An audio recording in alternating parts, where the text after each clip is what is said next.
Welcome back to another episode of Curling to the Tee with Trevor. In this episode, I'm going to talk about things that I learned from a recent Zoom call that I had with Warren Hansen and Kevin Martin. Let's get started.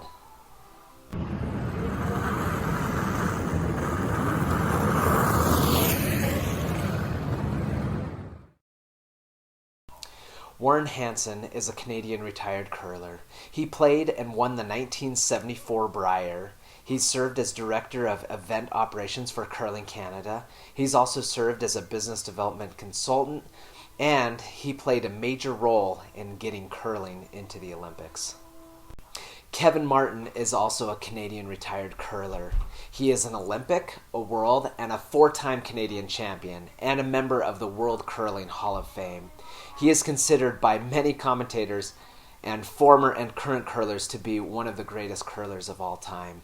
He and his team took the silver medal at the 2002 Utah Salt Lake City Olympics, and he and his team took the gold in the 2010 Vancouver Olympics, which is super exciting.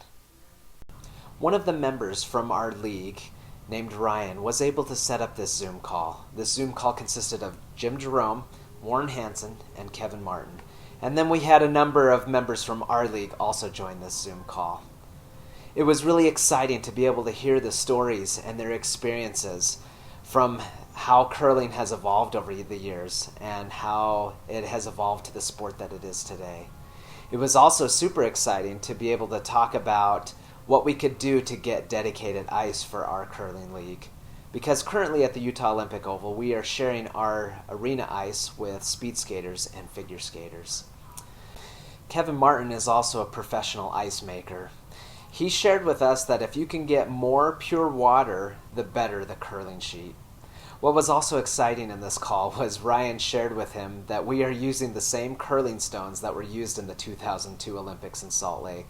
And Kevin Martin chuckled a little bit and he said, "Yeah, those are good stones." And the reason he said that was because his team won the silver medal in 2002. We talked about goals, talked about league goals and where we would like our membership.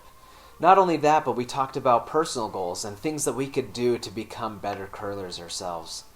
Just recently, we just wrapped up the summer 2021 season of our curling league. And what was exciting was I had some personal goals set, and our team ended up placing second overall, which was super exciting because it wasn't something that we had expected. I wanted to improve a couple of things, and some of those things were calling out the weight of the stone, like I mentioned in a previous episode, and also being able to do directional sweeping. Super exciting that we ended up making it to the finals and placed second. One of the discussions that we had was Kevin talked about how curling club leagues play at a different level than the professionals. For example, professionals are thinking 2, maybe 3 ends ahead at where their game is currently at, which I find very impressive. I was able to ask Kevin and Warren a question, and I was able to ask them, if you could talk to yourself in the past when you were brand new to curling, what kinds of words of wisdom or what kind of things would you share with yourself? And Jim Jerome was like, "Wow, this is a deep question. You've been thinking about this." And I said, "Yes, I have." Interesting. Wow, this is heavy, man. Well, I've all right. been thinking about this question for a while. Yeah, you're onto this, man. The thing that Kevin shared with me is he said that when he would get into the hack, getting ready to throw his stone, his heart tended to be a little bit faster, or he'd be a little excited. And he said that he tended to throw a little heavy for some of his draws. So he suggested that when you get into the hack, take a deep breath, or you can try to count to 10 in the hack to try to get your heart rate and excitement down so that you can make those draw shots. If you need to sit in that hack and make a good draw shot, if your heart's beating like a rabbit, well, you come out at the speed you think is right, you're way faster. and through the house it goes. And so bringing that heart rate down, controlling your emotions is really important in the sport of curling and very difficult because you get upset and and all this stuff, and you need to be able to take the big breath and bring it down. I found that very helpful. And then the thing that Warren shared was he talked about how when he got into the sport, there weren't a lot of curlers out there, but he talked about observing the better players. He observed how they delivered, how they swept, how they skipped, and then he said he would practice it over and over and over again until it became something natural to him. And then just practice over and over and over and over until it becomes automatic. He said that curling requires 100% involvement of your mind and to be aware of what's going on all the time, which is pretty intense. And I think the whole thought process, curling is very much requires at the top level 100% involvement of your mind into everything that's going on at all times. So you got to be extremely alert and into what's taking place. He also said, be very observant and miss nothing. Kevin also talked about curling brooms, how he said that there are some brooms that will help you with the carving or the curling of the stone, and some brooms will help give you more length or distance or carry the rock farther. He talked about the Goldline and Hardline brands and said that Goldline can carve better, but Hardline can carry a rock better. He also talked about plastic on the ice and said that it's super slippery and said that you can actually do 40% better with a wooden back broom, which I also found very interesting.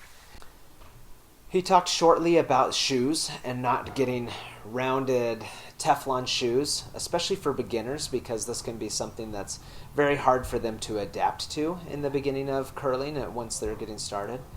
He also talked about when you are making a draw, you don't want to get super low to the ice because it doesn't help you with your triangulation to make that draw.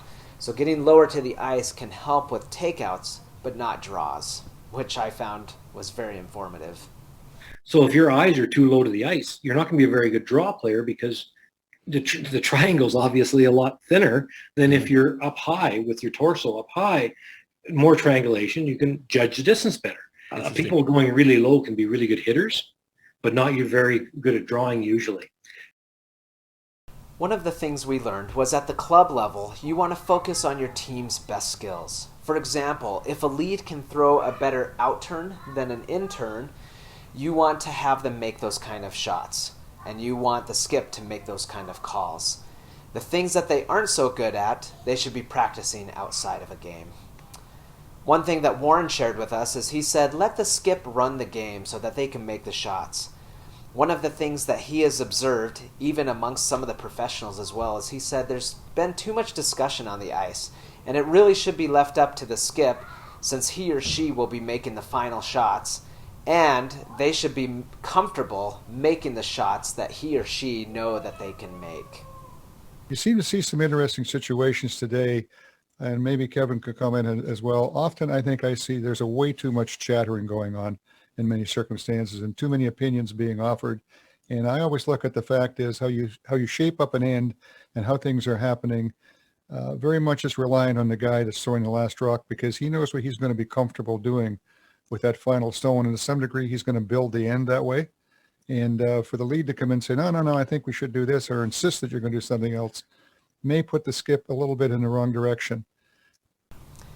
Kevin talked about how your travel team from your league shouldn't be playing together in your local league games. They really should be spread out and helping strengthen the other curling members of your league. And then when it comes to certain bonspiels or whatnot, then they can come together, form a team, and then go play at that bonspiel. I was very fortunate at the Ogden bonspiel because I had never played with Zane or Ken before, and I only played one season with Carl. And so that was really nice for us to be able to come together and have that unique situation and be able to play as well as we did at that bonspiel. One of the other things that Warren shared with us is he talked about how curling in North America has such a bright future and is going to be greater, and that he and Kevin would love to get it there. I think as we both looked at things, we figured that curling, particularly in North America, has a much brighter future ahead of it than what it's sitting at right now, and hopefully we're going to take it there. One of the things I've heard in the past is that you have to live in Michigan, Minnesota, or Wisconsin in order to have a shot at the Olympics in curling.